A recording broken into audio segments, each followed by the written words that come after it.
The next news network is sponsored in part by GetTheTea.com, a powerful detox tea to support your health. Trigger warning ahead. John Hopkins, psychiatrist, now coming out exposing the fraud of transgenderism.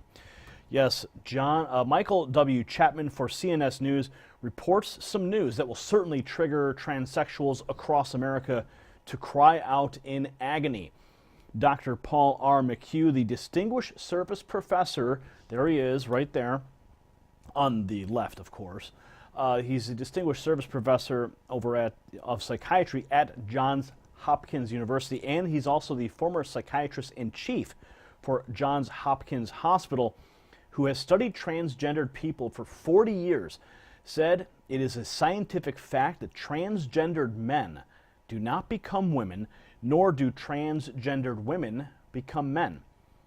All such people, he explained in an article for the Witherspoon Institute, become feminized men or masculinized women, counterfeits or impersonators of the sex with which they identify.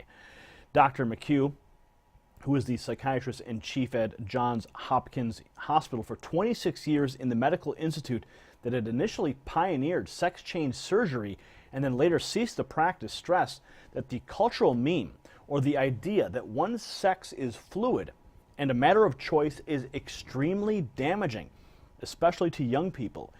Chapman continues that the idea that one's sexuality is a feeling and not a biological fact is doing much damage to families, adolescents, and children, and should be confronted as an opinion without biological foundation wherever it emerges, said Dr. McHugh in his article, Transgenderism, a Pathogenic Meme. Write that down, Google it, Transgenderism, a Pathogenic Meme. Okay, the article continues here. Dr. McHugh stated, and he's speaking out, quote, because truth matters, but also because it's overlooked amid the hoopla enhanced now by Bruce Jenner's celebrity and Annie Leibovitz's photography, because their propaganda has created many victims. He writes here, think, for example, of the parents whom no one, not doctors, schools, nor even churches, will help to rescue their children from these strange notions of being transgendered and the problematic lives that these notions herald, warned McHugh. They rarely find therapists who are willing to help them work out their conflicts and correct their assumptions. He writes, rather, they and their families find only gender counselors who encourage them in their sexual misassumptions. In addition, he said both the state and federal governments are actively seeking to block any treatments that can be construed as challenging the assumptions and choices of transgendered youngsters. Wow.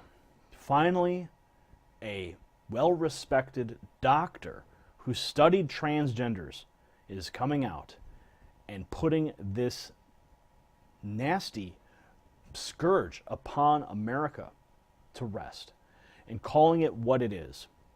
People who are clearly misguided, who are who the state and the government is fostering and blocking the proper therapy to correct these misguided people. I mean, he outright calls it a counterfeit sexual orientation.